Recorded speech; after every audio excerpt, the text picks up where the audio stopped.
Et si ton agitation ne venait pas du monde, mais de ton attachement, si tu te sens différent, à part, en quête de quelque chose que les mots peinent à nommer, tu es exactement là où tu dois être. Abonne-toi et avance sur ce chemin avec nous. Il y a quelque chose en toi qui cherche, pas un objet, pas une personne, pas même une réponse précise, quelque chose de plus profond, de plus difficile à nommer. Une aspiration silencieuse qui se réveille souvent la nuit ou dans ces moments étranges où tu es entouré de monde et pourtant complètement seul. Tu te demandes parfois si quelque chose ne va pas chez toi. Pourquoi les conversations ordinaires te laissent aussi vide? Pourquoi le bruit du monde te fatigue autant? Pourquoi tu ressens ce besoin presque douloureux de silence, de profondeur, de vérité? Tu scrolles, tu consommes, tu t'occupes, pas par plaisir, mais parce que l'alternative, rester là, immobile, face à toi-même, semble parfois insupportable. Et dans ces moments-là, une petite voix murmure que tu devrais être différent, plus léger, plus sociable, plus normal. Mais ce que tu prends pour un défaut est peut-être une porte. Et cette vidéo est pour toi qui ressens cet appel, confus, intense, parfois douloureux, vers quelque chose de plus vaste que ce que le quotidien peut offrir. Partie 1. Le bruit intérieur. Tu connais ce mental qui ne s'arrête jamais, cette voix intérieure qui commente tout, qui juge tout, qui anticipe et ressasse sans interruption. Le matin, avant même que tu aies ouvert les yeux, il est déjà là. Il liste, il s'inquiète, il planifie, il rejoue des scènes passées, il imagine des scénarios futurs. Et toi, au milieu de tout ça, tu cherches juste un peu de repos. La tradition bouddhiste a un nom pour cet état. On l'appelle le mental du singe, Chitta Vritti, le tourbillon de la conscience. L'image est parfaite.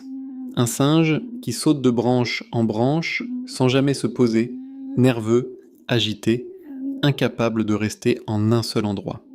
Ce n'est pas une insulte, c'est une observation précise de la façon dont le mental non entraîné fonctionne naturellement. Et pendant des millénaires, les êtres humains ont souffert de cette agitation, bien avant les smartphones, bien avant le bruit moderne du monde. Ce qui est remarquable, c'est que le Bouddha n'a pas dit que ce mental était mauvais. Il n'a pas dit qu'il fallait le détruire, le faire taire de force ou s'en punir. Il a simplement dit « observe, regarde comment il fonctionne, vois ses mécanismes ». Et dans cette observation patiente, quelque chose commence à changer. Pas parce que tu l'as forcé, mais parce que la lumière de la conscience, posée sur une chose, la transforme naturellement. Pense à la dernière fois que tu t'es senti vraiment agité. Ton cœur qui s'emballait, tes pensées qui s'enchaînaient comme des dominos. Cette sensation désagréable dans la poitrine, comme une tension qui cherche à sortir mais ne trouve pas d'issue. Dans ces moments-là, que faisais-tu? Tu cherchais probablement une distraction, une conversation, un écran, quelque chose pour couvrir le bruit par un autre bruit. C'est la réponse conditionnée que la plupart d'entre nous avons apprise. Fuir l'inconfort intérieur en se projetant vers l'extérieur. Et cela fonctionne, un peu, pendant un moment. Mais dès que la distraction s'arrête, l'agitation est là, intacte, peut-être même un peu plus forte qu'avant. Écris présent dans les commentaires, si tu te reconnais dans ces mots, si toi aussi tu connais ce tourbillon, et si tu choisis en ce moment même de revenir à l'instant plutôt que de fuir. Ce que la sagesse bouddhiste nous enseigne, c'est qu'il n'est pas nécessaire de fuir, qu'il est même contre-productif de le faire. La souffrance que tu ressens face au silence, face à la solitude, face à toi-même, cette souffrance n'est pas une punition, c'est une invitation.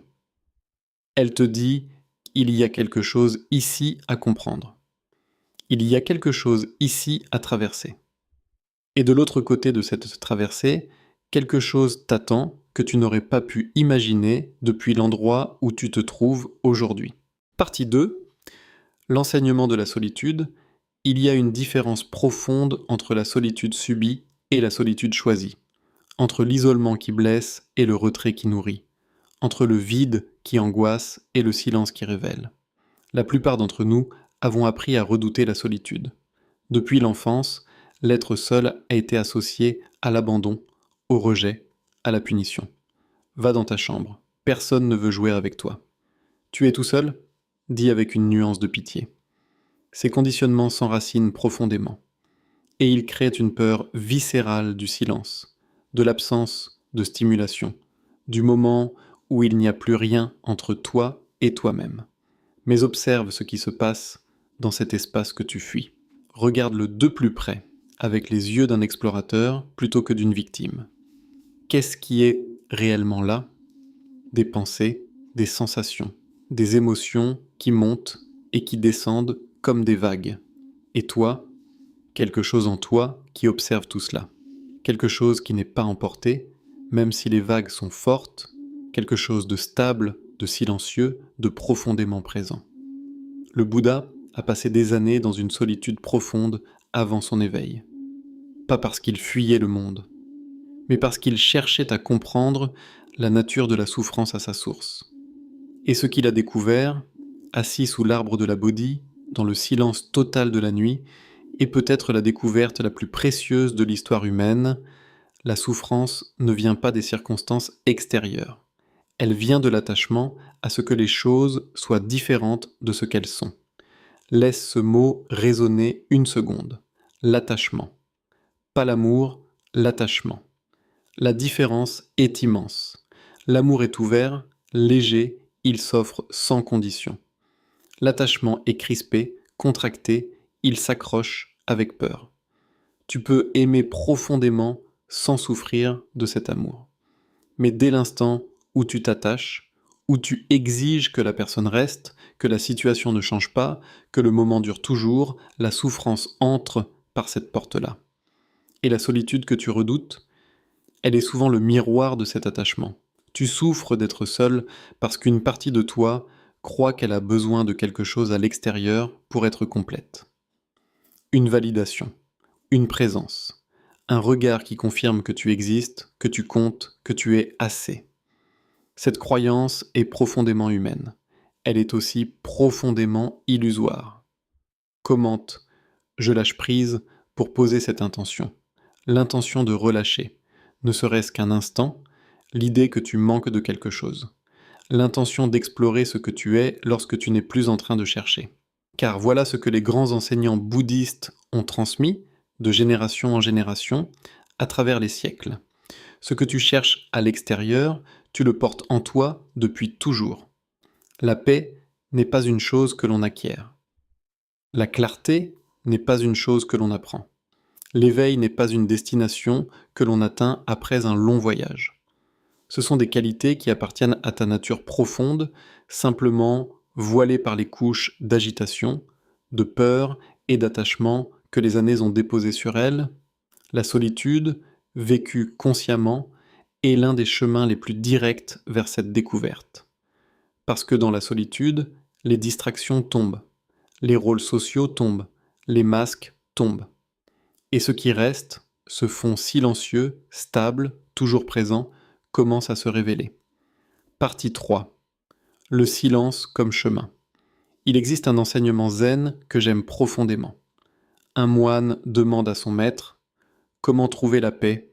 Le maître répond « Arrête de chercher ». Ce n'est pas une réponse cynique, c'est l'invitation la plus directe qui soit vers la pleine conscience.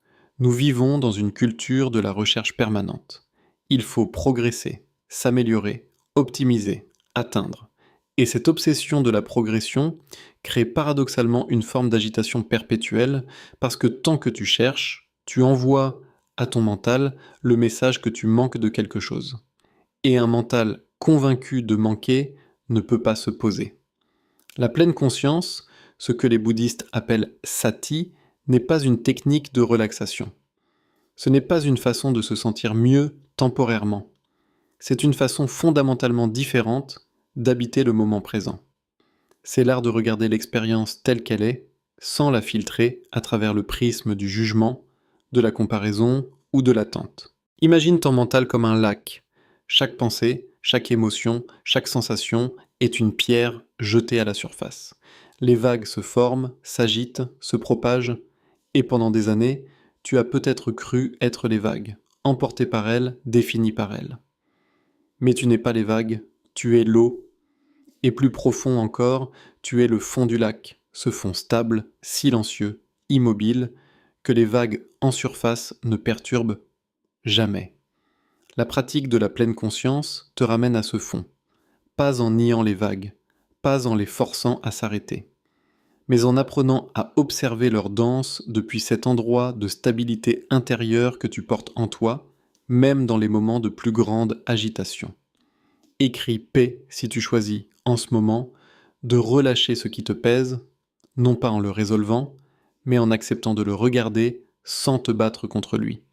Le silence, dans cette perspective, n'est pas l'absence de pensée. Ce serait d'ailleurs impossible, le mental produit des pensées comme le corps produit de la chaleur, c'est sa nature. Le silence dont parlent les enseignants bouddhistes est un silence plus profond. C'est l'espace entre deux pensées. C'est le fond stable sur lequel les pensées apparaissent et disparaissent. C'est cette présence nue, non conditionnée, que tu touches parfois au réveil, dans l'instant juste avant que le mental ne s'emballe. Cet instant de pur être, sans histoire, sans passé, sans futur. Chacun d'entre nous a touché cet espace, ne serait-ce qu'un instant, dans la contemplation d'un coucher de soleil, dans le silence après une musique qui t'a traversé, dans les secondes qui suivent un pleur profond, quand tout s'est vidé et qu'il reste quelque chose d'étrangement propre. Ces moments ne sont pas des accidents, ils ne sont pas des exceptions. Ils sont des aperçus de ta nature profonde, des fenêtres qui s'ouvrent brièvement sur ce que tu es sous le bruit.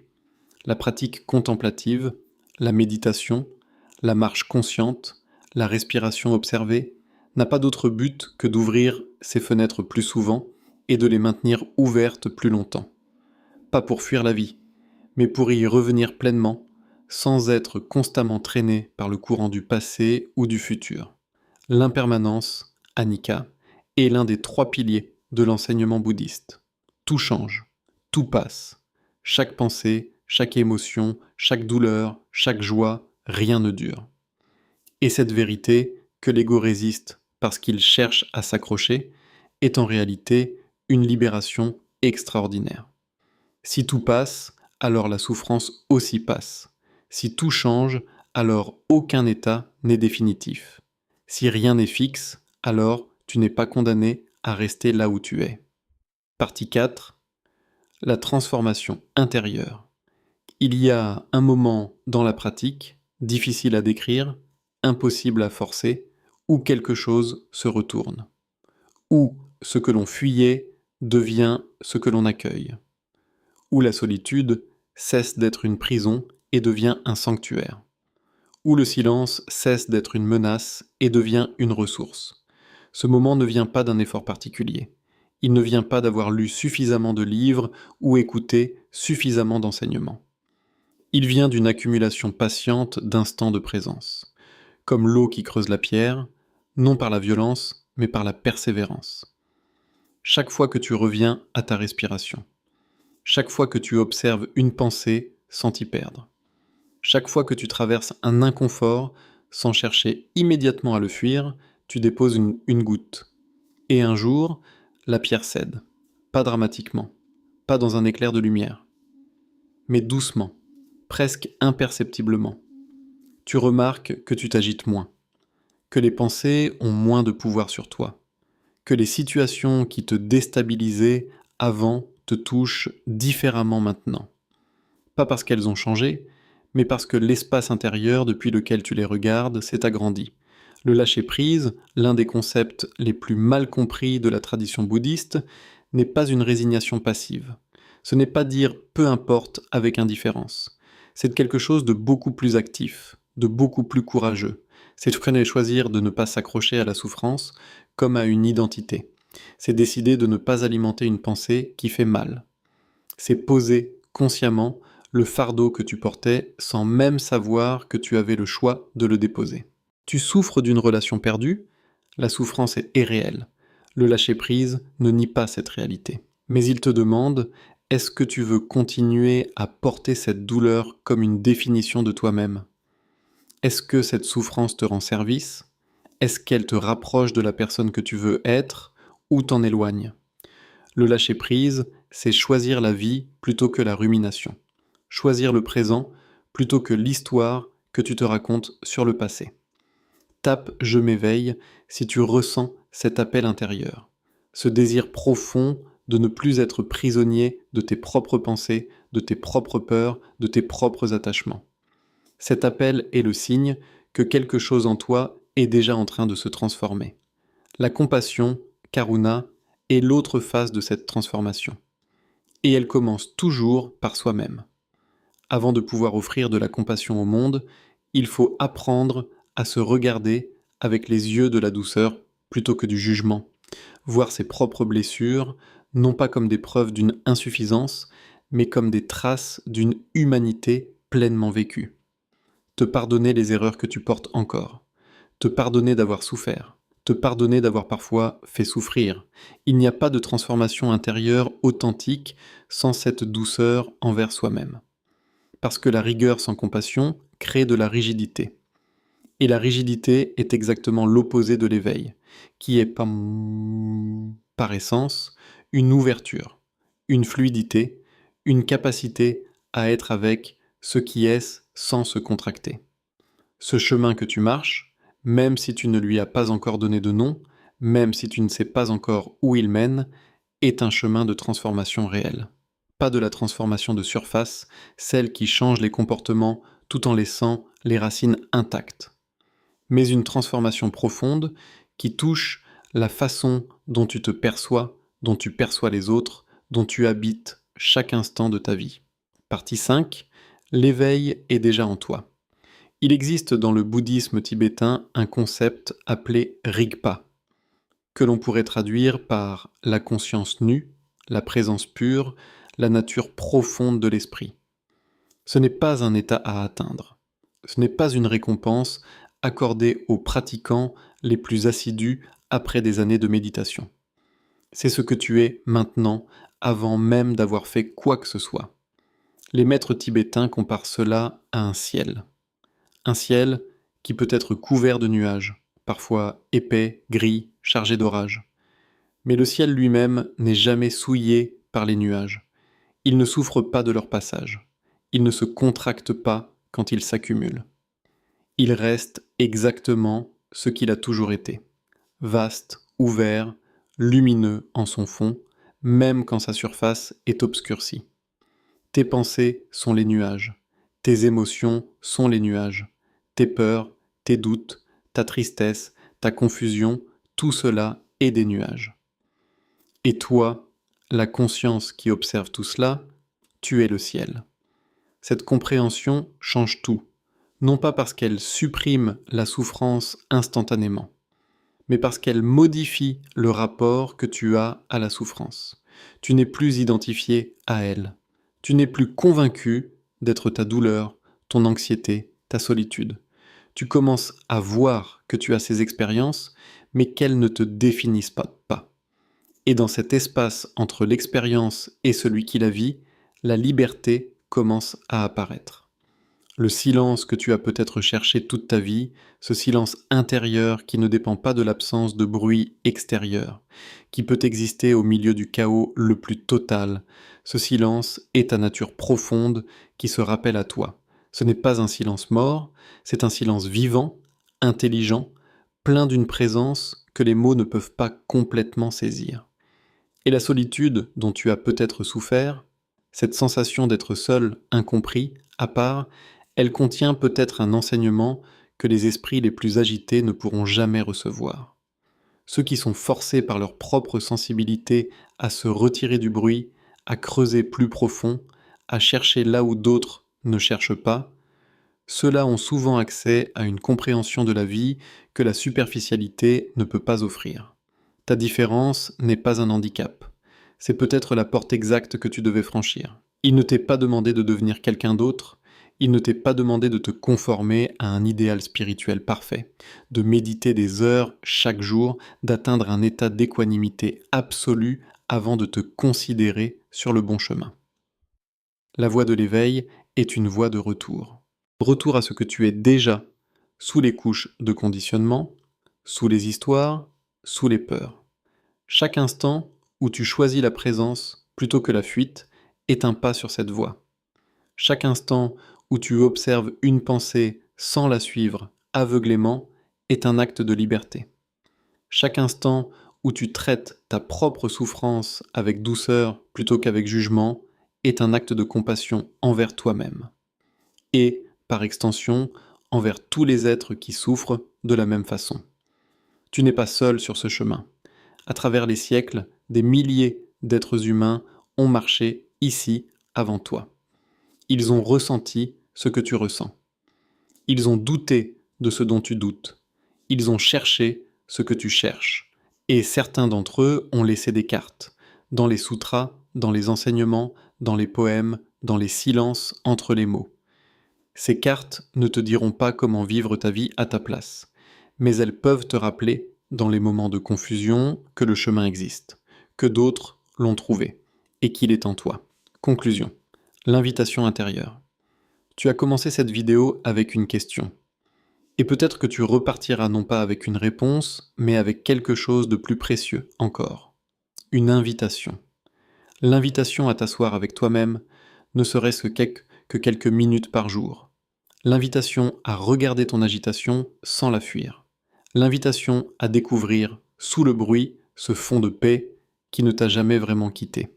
Le chemin bouddhiste n'est pas réservé aux moines.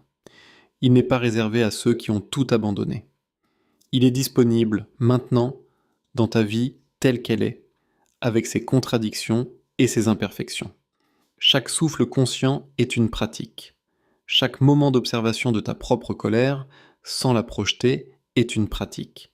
Chaque fois que tu choisis la douceur envers toi-même, tu marches sur ce chemin. Écris paix dans les commentaires si tu chooses de relâcher ce qui te pèse, ne serait-ce qu'un instant. Écris « Je m'éveille » si cet appel intérieur résonne en toi et que tu choisis de l'écouter. Et si quelqu'un dans ta vie traverse lui aussi cette quête silencieuse, partage cette vidéo avec lui parce que savoir que l'on n'est pas seul sur un chemin difficile peut tout changer. Le silence n'est pas l'absence de vie, c'est la vie dans toute sa plénitude, enfin débarrassée du bruit qui l'obscurcissait. Et toi, cette conscience qui a regardé, écouté et peut-être ressenti quelque chose se déposer en toi pendant ces quelques minutes, tu es exactement là où tu dois être. La paix est déjà en toi. Elle t'attendait, simplement, que tu aies le courage de faire silence pour l'entendre.